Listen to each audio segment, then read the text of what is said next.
This is The Extra Point, an Arizona's Family Originals podcast, sponsored by your Phoenix Suns. Well, this is fun. In-studio guests here in The Extra Point, the podcast. I'm going to just call them the first family of Arizona hoops, the Howard family. A very rare get-together, so I'm very excited that I've been invited here. We'll start with Chuck, the patriarch here. You brought your boys in. They're playing basketball all over the world. Markus and Jordan here. What is it like to just have a little family outing here on the Extra Point podcast? Well, before I start and say anything, the most important member of our family is not here right now. My wife and mother of these three boys know me, and I had to give her props because if it wasn't for her, well, I don't know what we'd be doing, guys. We'd probably be eating at the dollar store again, right? Oh. But no, it's a blessing to have the boys back. You know, going through the years of them training and playing the game of basketball and loving the game of basketball. Now to see them fulfilling their dreams of being getting paid to play is a blessing. And Desmond's over here on the side, and you know he's probably the most important part of their basketball training career is him as a shooting coach and skills coach.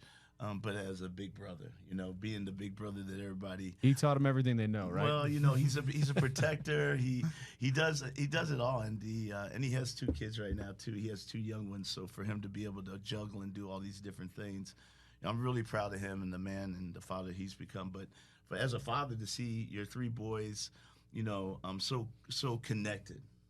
They're so connected, you know, and that's how you want as a father to see the boys.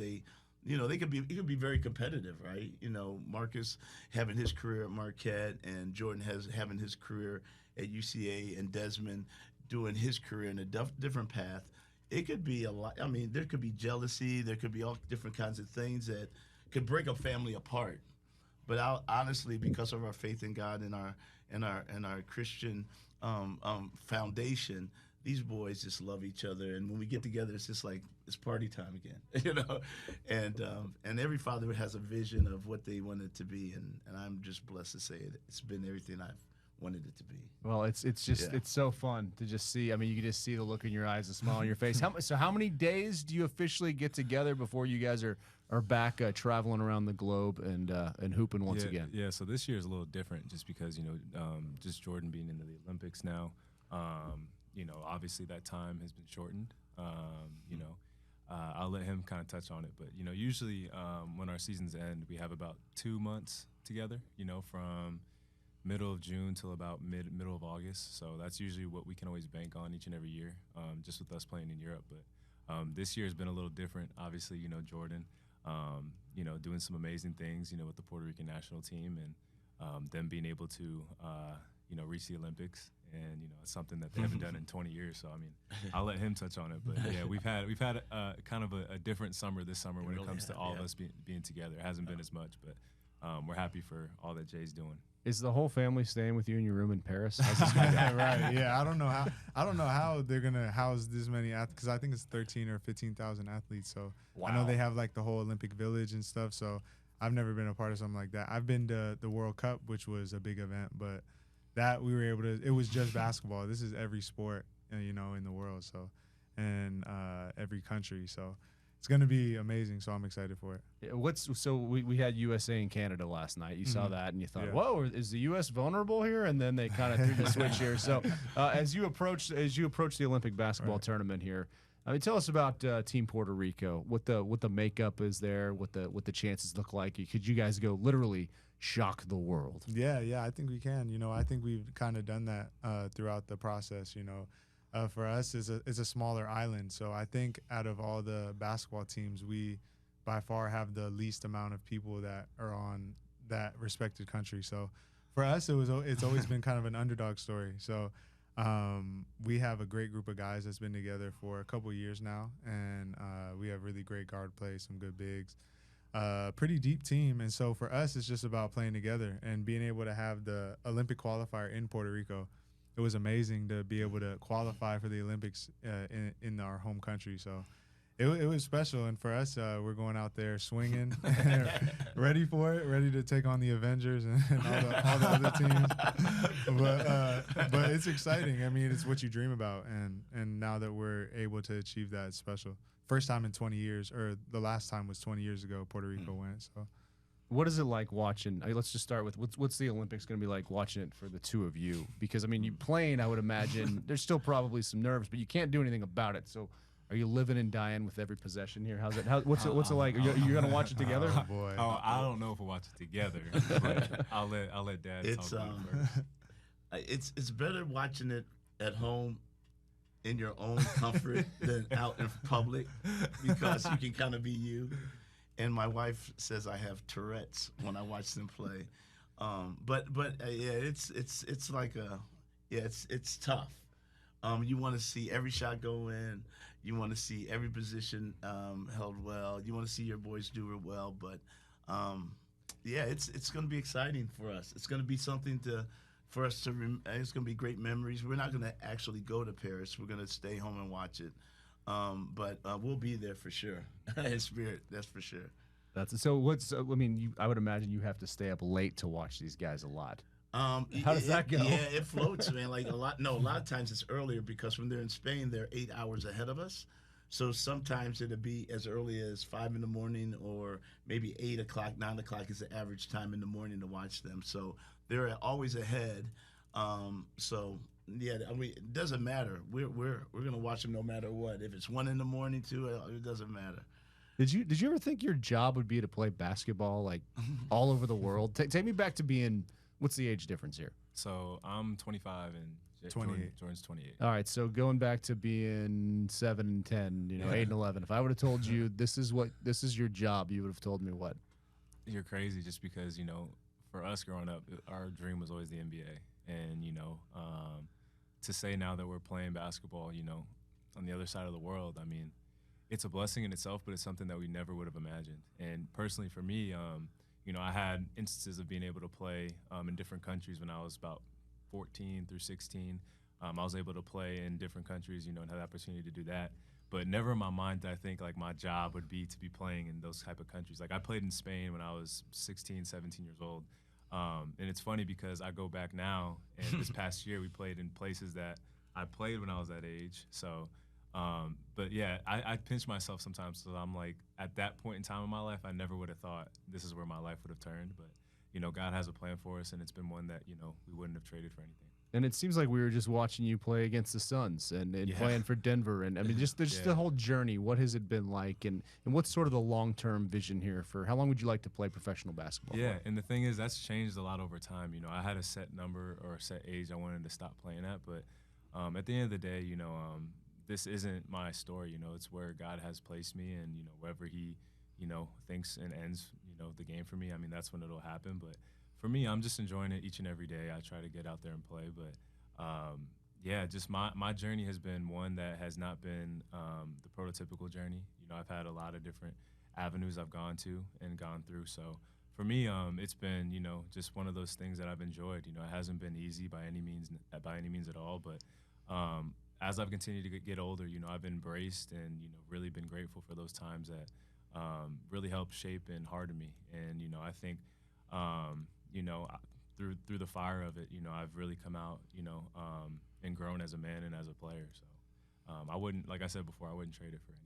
How do you guys keep up with each other during the season? Like, and how many? Has there been an instance where you've? I mean, how many times have you played against each other? Like, what's that? What's Twice. that? Yeah, Twice, yeah. So where first was? time was this year? Yeah. This year. How did that go? Tell me all about that. It's crazy. And were you at what time of day was that? Oh, it was in the morning. It was at 8 or 9 o'clock. Crazy. Yeah. The first game was unbelievable. You They went into got double that, Jay. overtime. Really? You can touch on that, Jordan. You can touch Jordan, on you can that. talk all that. Well, I mean, you never want to. It's like it's a game you don't want to play. I remember. Really? Especially the first one. The second one wasn't as bad because we Yeah. already had the first time. But Yep. the first time we played each other, it was like a day you wish you could just fast forward or skip because you Yeah. don't want to ever have to play against him. Personally, I never get nervous playing basketball, but that was the one game I was like, I had butterflies. I was nervous. Because you knew you were going to hear about it for a long time. No, it's just because you go into a game. I mean, I love him so much. It's like you want him to do well. Yeah. You want to win the game, obviously, but at the same time, I was like, either way, I'm fine. You know, if he does well and, you know, we don't win the game, oh, well, I'm just glad he did well. But at the same time, being able to be competitive and knowing this is our profession, but at the same time, like, that's your brother on the other side, it's hard to manage, you know. And I know a lot of people that have been in that similar situation are just like, oh, I just play normally. It's hard to. I mean, you can say that, but it's truly hard to. But when we got out there and we're playing, it was just like being in the backyard, you know. And you know, I got brought back to so many times of us just competing, like, you know, Desmond, Jordan, and myself. That's where I got the love for the game. You know, being the youngest brother and learning from those two guys ahead of me. I mean, they beat me up so much, but you know, like I said before, throughout my entire career, you know, I felt I've grown through, you know, tough times, and those two, you know, just being hard on me from the time I was little, you know, that's where it all started. So, Jordan, was there like a move that he did in the game where you're like, God, why did I teach him that? Oh yeah, like there was multiple moves. Like he caught me with a couple, and luckily he missed the shot. But I was like, oh damn. I was like, dang, like of course. So it's like I watch him more than I watch anybody play basketball. Same. So it's like you know, but he's so good that it's unstoppable. So I always say Jordan's my favorite player, and it's true. Yes, you know, like, and there's nobody I keep up with more than his game. And you know, there's parts of me, like when we're playing against each other and he does something, it's not like dang, he made the shot. It's more like I'm more of like an awe, you know. So it's one of those things where we look back on it, and those are times that we'll always just remember. Like it's something I'll never forget. Yeah, for sure. Special. And Jordan, for your basketball journey, so how many different? What's your passport look like? Like, It's crazy. My journey has been crazy. Like, and kind of what Markus said is just, you know, God has blessed me with putting me through things that, you know, he knew that I would be able to overcome and be out on the other side that some other people may not have. So, like, through injuries, and, you know, I've torn my ACL, my meniscus, I've had ankle surgery. Wasn't really recruited that much in high school. Went to a lower Division I school, ended up playing well there, and then being able to go to summer league for NBA summer league, and then from there having another injury and having to travel all across the world. So I've been to Korea, I've been to France, Italy, Spain, Puerto Rico as well, and then being able to be a part of the national team has been special too. But you know, for me, my journey has just been crazy. You know, to be able to still play and still be here is special. And so, of course, it helps to have the support system of the family and to have everyone and to have that trust in God to know that he's going to put me in the position to continue to play and even throughout the injuries and throughout the things I've been through. So I'm just thankful to still be here and still play and still be able to be a part of it, you know. Where's the most wild place that you've had a family dinner? Like, has there been like a meetup somewhere halfway across the world for a game or anything like that? Man, no. That's been hard because of the schedule. Oh yeah, that was nuts. What's that? Dollar Store. Oh yeah. No, that's a funny. That's for a different story. But like meeting up, like, nah. I mean, I can't really think. I definitely think the trip to Korea was always for us. It was a memorable one. That was really cool. And seeing that culture, and then of course going to Spain and seeing, I mean, basketball is taking us all over the world, you know, and it's really interesting to see that, you know, the same sun that we see is the same sun you see in Spain, and nothing really changes in the day. You know, it comes and it goes. But what does change is how you handle things and how you view it, and we've always been a family of giving, and I think that's the most important thing that I think these guys understand is that in order to receive, you have to give, and they've given their time, their talents, and their abilities not for their own growth, but for the growth of others, and I think that's the one thing that we always want to just always put other people before ourselves.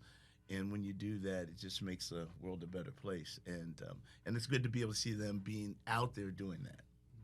What's do people still smoke in arenas in Europe? Like, what's the crazy. craziest place Europe is crazy. you played? Markus has probably played in the craziest places. Like my firecrackers and stuff? No, Did you go, or are you like, I think I'm going to watch this one at home? You have watch this one at home. You have places like Greece is crazy. Like, we played in Greece, and we go in for halftime, we come back out, and it's just smoke everywhere, smoky fog. Just you would think it would have like a smoke machine or a fog machine, but it's just from people smoking cigarettes. Wow. We play Wow. in Serbia. Any of the players? I'm sure. I don't, not personally that I would know on my team, but I know for a fact I'm sure on other teams, yeah, definitely. But like in Serbia is by far the craziest place that I've ever played in. And, you know, there's 2 teams that we play in Serbia, Red Star and Partizan. And, you know, we play them in like a week span. So we play them 1 week and then we play them again the next week. And so you get to see both of those atmospheres, and they pack their arena, and it's, I want to say 20 to 25,000, and it's sold out. Wow. And we play them, and, you know, the floor is shaking. You know, I remember dribbling one time up the court, and I hit a dead spot because the floor was actually shaking. You know, it's like, it's that type of atmosphere. The ball but just it stopped? It stopped, you know, and it's one of those things where, you know, it can be intimidating for some players, but, you know, those who truly love the game and, you know, enjoy it, like, those are the type of atmospheres, like, that you just love to be in, and they make the game that much more fun, you know. And I had such a good time just being able to be in those atmospheres and compete against not only the players on other teams, but, you know, you feel like a whole country. So no, it's one of those things where you have to embrace it, and that's part of Europe, is just embracing where you're at. How much do you think the game of basketball has grown, maybe since you left high school here in the Valley? So much. And how much? I mean, is there still room to grow? Like, there's 20,000, 25,000 seat arenas all over Europe. Is that going to be common here, or is it common? Yeah, I think the growth of Arizona in all aspects has been amazing. Like, this is a place where everybody kind of wants to come now to live, to play. Even all over the world? Like, are you seeing it from basketball players all over the world? I mean, well, from players that I know personally, whenever I say I'm from Arizona, everyone says they love Arizona. And even that when they're not from here, if they visit or if they played here, guys that have played here or played against schools here, they all say they love it. And so I think just it's been amazing to see the talent and the growth of the high schools. Because when Desmond went to Perry, that's when Perry was first built, and now it's like a powerhouse school, you know, for basketball and other sports. Right. It's one of the biggest schools in Arizona. Yeah. And when we started to go to Perry, it was known as like the little brother school. You know, like nobody really respected Perry. It was more of like, oh, this is the new school. It was Basha, Hamilton, Chandler, and then Perry was like the new school. And so Desmond was like a big advocate in starting the basketball there, and then I came, and then this little guy came. And then now you see all the players that have came through and continue to play there, and now state championships and in all sports. So I think the growth has been amazing, and I think it'll continue for sure. Is Perry a basketball school or a football school? What would Brock Purdy say about that? Ooh, that's a good question. It's a well-rounded school. Well-rounded for sure. It's amazing. Sure. It's a very politically correct position. I mean, it's been cool to see. I just think the body of work that's come out of Perry is very impressive. Yeah, you know, for for a school that's so young. And what about just Arizona basketball? You were talking about it, but just to see, you know, Cody Williams, Koa Pete's going to be there next year. Yedosa getting drafted by the Suns. I was just over there talking to him. I remember going to your gym, and he touched the top of the backboard in high school and was like, "Yeah, this guy's probably going to the NBA." Right. I mean, Deron Holmes getting drafted, you know, also in the first round. Rewind the clock 10 years. I mean, this is wild that all this talent's coming out of here. You train a lot of these guys. What have you seen? I've seen more of a commitment to the overall procedure or the process of being a better athlete, whether it be training, nutrition, and just developing their skills at a younger age. That's why I think you see more and more athletes from Arizona, because we have great training facilities, we have great coaching here. You see them progress and keeping up with, you know, a lot of these other states like Texas and California now, that people see Arizona as a basketball state. It's awesome. You know, and coming from Indiana, that's tough to say, you know, because Indiana is a basketball state. But I can really see it, the transition of, you know, the basketball world here. I mean, so many great athletes are coming out, and more to come.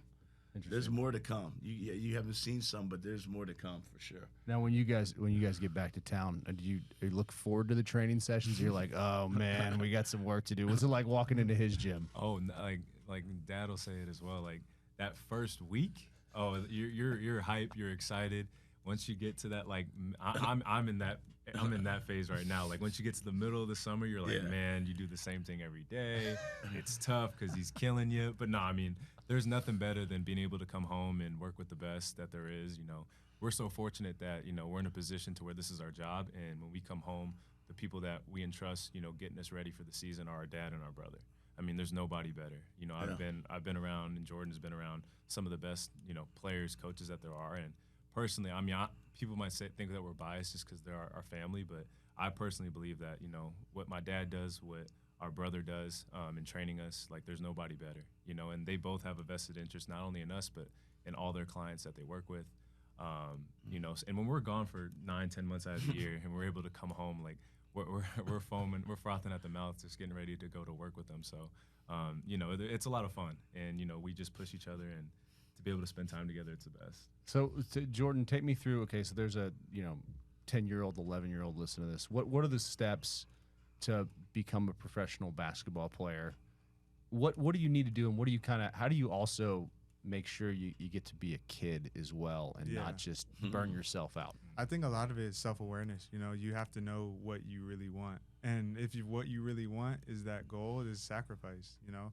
And some people realize that, and some people don't want that, and that's okay. Maybe you want to do something else. But if you really want to be in that top 1%, to be D1 college player, professional athlete, you have to do the things that some people may not want to do, and you have to be committed to that consistently. And so I think for kids, it's easier to get distracted when you're younger, you know, but if you're able to grasp that commitment and be consistent with it, I think you can achieve what you really want to. And if you don't, then you have those lessons of, at least I tried, you know, at least I made that commitment. So I don't want to discourage anybody or scare anybody, but I think the best thing you can do is be self-aware, know what you really want, and then if that's what you really want, commit to it. And there's so much pressure now to, you know, to kind of focus and play one sport. Like what did you do? Because you were a football player too, right? Yes. So were there any other sports growing up? How did you kind of, I guess, make sure you were well-rounded? I mean, anybody in the play? Anybody in the school play? We're probably wearing a couple. It's funny because, you know, we're in a very athletic family. So, I mean, we touched anything and we kind of picked it up very quickly. You know, Jordan's like a 10-talent child. Desmond was really good at football as well. You know, I dabbled in a little bit of everything, but I don't know what it was about basketball. We all just gravitated towards that. But I mean, we moved out here in 2002, so Markus was 3, Jordan was 6, Desmond was 8, and it was hot. So we weren't playing football. Super hot. Is that your move? We did some soccer, but that was a fall thing. So you know, and we gravitated towards basketball. And you know, me, I always, growing up, it was tough just because they were so hard on me. But at the same time, I view it as, you know, the biggest blessing, you know, following these two, because when they were just all basketball, I was all basketball, you know, and, you know, just being able to focus on just that, I think, you know, paid dividends, you know, and mind you, like, it was unique just because once I was really into basketball, I didn't really care about anything else. Like, I wasn't really interested in trying to do other sports, you know, and I know in today's culture, it might be a little different. You know, a lot of people want to be multi-sport athletes, but personally for me, I think it was just one of those things where I had the bug. You know, You knew what you wanted to do. I knew what I wanted to do. What was Desmond's best game? You guys get all the run. Does he have like is there any like game on VHS that somebody was recording? Des, Des, go ahead. come over here, man. Let's get Des in the let's get Des in the picture. CEO. Now here's your real entertainment. The thing about Des was really like of course Dad was like the superhero, so we all looked up to Dad, but Desmond was like he still is, but when we were growing up, it was like Desmond's the coolest dude like ever. So whatever he did, we were doing. It was like little ducks. Des was the leader. And then I was following, and then little Markus was in his diaper following. I was trailing. So whatever Desmond did, it was what we were doing, and he was great at all the sports, but basketball was like the one we really loved. What when you see these two guys doing what they're doing? I mean, the older brother. What's the level of? I mean, do you feel like mission accomplished here? Did you mold and shape them into exactly what you thought they would become today? Yeah, and more. I think for me, it's just amazing to see where they're at. As young men, and also for me in my business, how my clients look up to them. I think the example that they set is profound. And I think that they don't get enough credit for it. I think a lot of people just see what they do on the court, but the way they walk, the way they talk, the way they hold themselves, it's amazing. And I think it complements their game even more. A lot of people just worry about if the ball goes in the basket, but they're really getting something across that's different. Yeah, your dad talked about the servant's heart here, and it's a polarized, it's kind of an angry world right now, and you guys are all over the world. So how have you taken that message out into the world as a ambassador for your family and an ambassador for Arizona? I think for us, it's fairly easy just because of who we have to follow. I mean, I always speak from the perspective of being the youngest, so I learn and go off of what I see, and what I see is our two parents who have been selfless all our lives in providing for us. But then I have two brothers who always looked out and had their younger brother's best interest. And then I look at Desmond as the oldest as, just wanting us to, reap the benefits of what we're doing and always putting us first in terms of what we're doing. And then, Jordan just following his footsteps as a player, so I'm fortunate because I have so many just people to look up to. And personally, I think, I don't want to speak for Jordan, but I think we're not here without the selflessness of Desmond, but also our parents, and we truly, what we accomplish isn't just what people see on the court with just us. It's a team behind it, and that's what makes our family, I feel like, so special. We have a family that's just so close-knit, and, we're all on the same page. So for us, I just feel like, that servant's heart comes from just like our dad said from the beginning, our faith and the foundation that we have in that. So, are there a lot of late night, early morning texts to these guys about like, hey, your shooting elbows popping out, or what's that? How's that all work? I think it's more dramatic than people think. You know what I mean? I think people make it more than it is. It's just we have so much love for each other. It's like it's not even important. We do so much work in the off season that the work speaks for itself. And if anything, we just miss each other. We don't get to see each other as much. We don't get to spend as much time with each other. As you get older, time goes by faster, it seems. So I think, if anything, it's just not taking time for granted and making the most of it. And I'm just so proud of there's no entitlement with these boys. Like, they're there at 3:45 a.m. every morning with me. Before Good Morning Arizona starts in Arizona's family. We are. What time are you there? No, but in general, growing up, all we heard was pots and pans, 2 in the morning, 1 in the morning, and that's all we know. So getting up and setting yourself apart is essential in my business, in our lives, and in our family. So for me, when I'm in the gym before my father is, when in reality, when I was growing up, he was waking me up, getting up to go work and do what I'm doing now, it's unbelievable because he set the standard, and now I'm trying to exceed expectations. What was he cooking at 2 o'clock in the morning? Three boys that you can't beat. That's what he was. But yeah, it's a blessing though, and we're unbelievably blessed to have our father in our life and our mother that just set an unbelievable example. Because, even me seeing all these different individuals, there's a lot of broken individuals. So knowing that we have a strong foundation and 2 individuals that can guide us, teach us, love us, and just be there for us when we need them is invaluable. So just those things are just more than basketball, and it's just something that we reflect on more than how many makes or how much did he average or what team is he playing for next. So it's a bigger picture. So is your official title, like, for them, shooting coach, or how would you say, like, what's your job? No, I think that's a great question, and a lot of people ask, are you a basketball trainer, or are you I look at it as a big brother. That's all I've been to these boys, and that's all I know is how to be a big brother. So if it's a client, if it's a pro athlete, if it's someone overseas, I approach it as a big brother, with love, with care, with respect. But more than anything, we need to be professional. But yeah, I just look at it as a big brother. But yes, I train individuals, skill coach, player development, not specifically shooting, but I think a lot of people say that because of how good the boys shoot the ball. But that's a lot of them.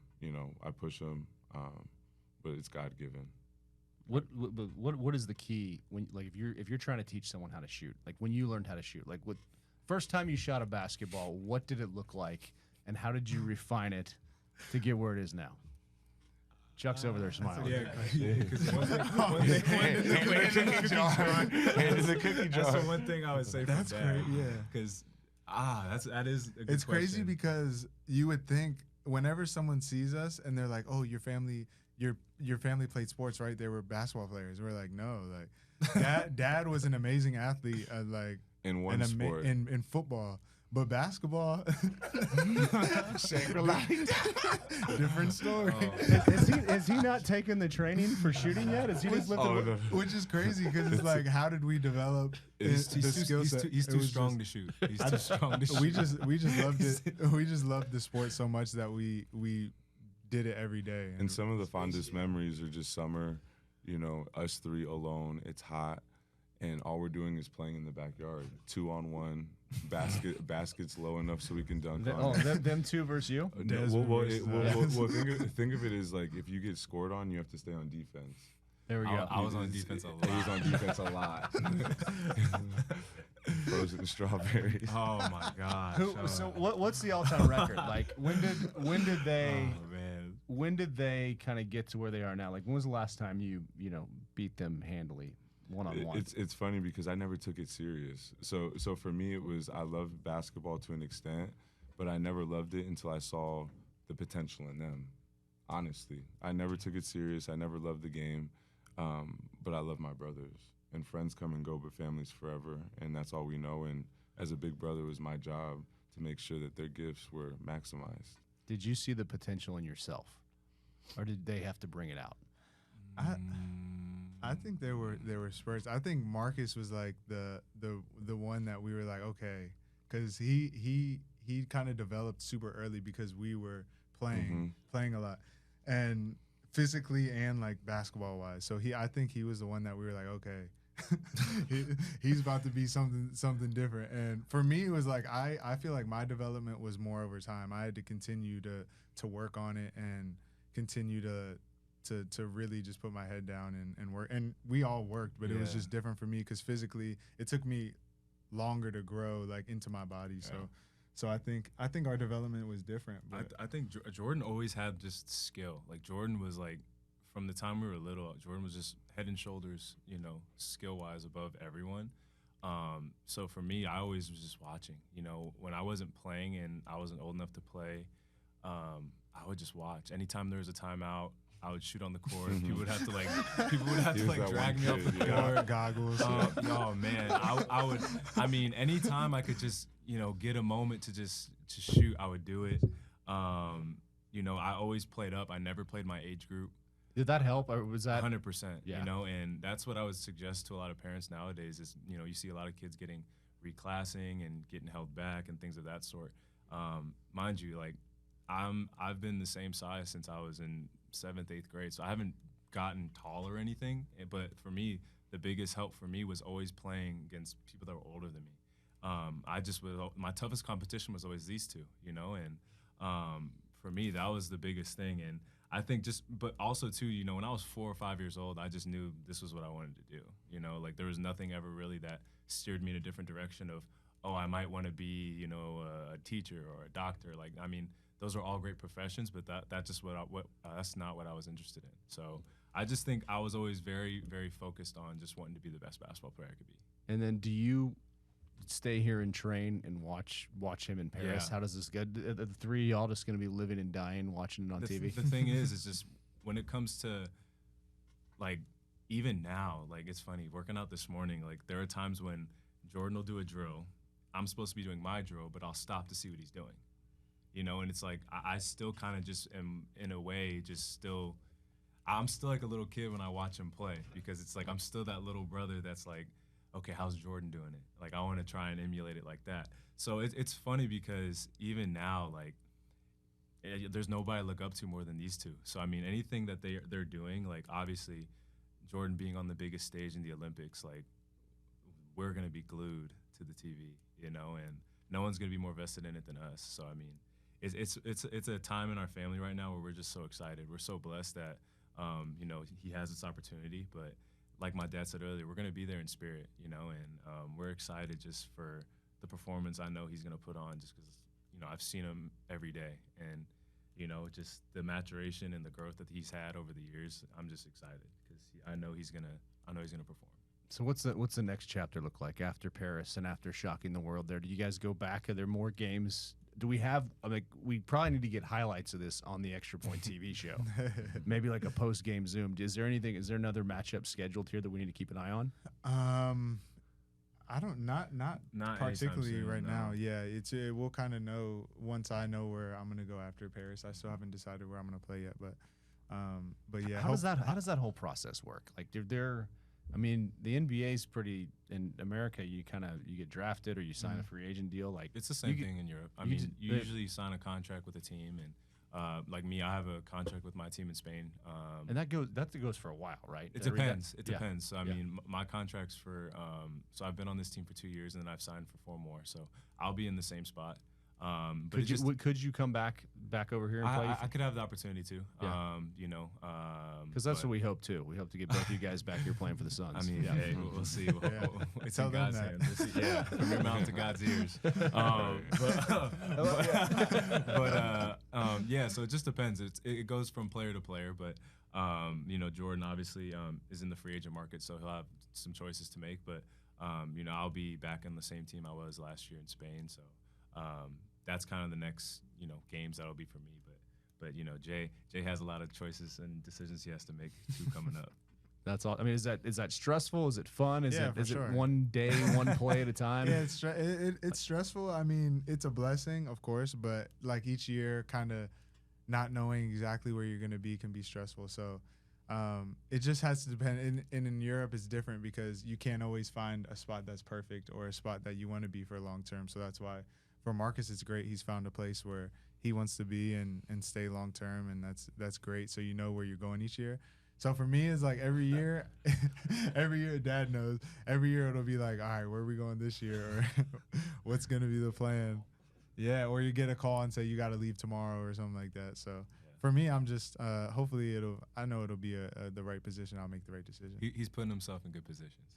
Well, yeah, I can't. We have to. I can't believe we didn't have highlights of this on our TV show. We got to go back and make sure that happens. Where's your favorite place to visit when you're not playing basketball? Like, where's everybody got to go on vacation? It's a great question. I feel like we get to see so many places since we're already overseas a lot. That's why you come back to Phoenix in the summer. Y'all are there. Yeah, exactly. Well, this is home. I mean, this is home. Nothing this beats feels home. like vacation because we get to actually Yeah. be back, Breathe. breathe for a little bit. But I don't know. There's so many beautiful places. I would say my wife and I, one of our favorite places has been Mallorca because we're in Spain. We actually this year mid-season we had a mid-season break, and Jordan and his fiance we all met up and we had a little staycation there, which was fun. So Mallorca's an amazing spot. It's beautiful. But where we live as well is in northern Spain, and near northern Spain is France. And so there's a town there called Biarritz, and it's beautiful. It's right on the ocean. It's very quiet, very quaint. I don't know. That's a nice little getaway for my wife and I. We just like to get away, and because the season it gets hectic. So for us, I mean those are the two spots I would say: Biarritz and then Mallorca. Do you get over there at all on like work trips at all, or I don't. I'm here for a full year. I'm here. doing the work? I'm in the trench. Somebody's got to be the lead blocker, that's for sure. Hey, Chuck, why don't you just come back in? We'll wrap this thing up. I do want to know. You can jump on the mic here. How much does your grocery bill? And are you cooking stuff at 2 a.m. still? How's that? No, that's my wife. No, don't get twisted. No, she's doing. What she's about the cleaning. wings? She's cooking. You gotta talk about the wings. But I'm the chef of the grill, so I'm the grill master. But we like to eat, and we eat. Tomorrow we're having a special going away dinner for Jordan, so we have scallops on the wings. We got everything. So it's always good to just be home and have everybody together. But the meals are always on point, and my wife is really good about that. So And the box score is what, 3 grandkids? Is that how many we got? Well, we have 3. Yep. Yeah. Kylo is our newest addition, and then Isabella and Isaiah, Desmond's children. So we have 3. How's their jump shot? If you check, Isaiah's a hooper. is it? Yeah. Isaiah's a hooper. He loves Yeah. basketball. Kylo, we're still trying to figure out if he's right or left-handed. Yeah. He's only fresh out. like 2 weeks old. He's so 2 weeks Left-handed He's put a 2 weeks baseball old. in his hand. Yeah. I don't know. Well, hey, this has been super fun. It's been a blessing that y'all visited AZ Family, and it just really fun, watching this story unfold, and can't wait for the next chapter. Thank you for having us. We've been out here 21 years, so we are a part of the Arizona family. Absolutely. So we're an Arizona family. The Extra Point Podcast is a production of 3TV, CBS 5, and azfamily.com in Phoenix, Arizona.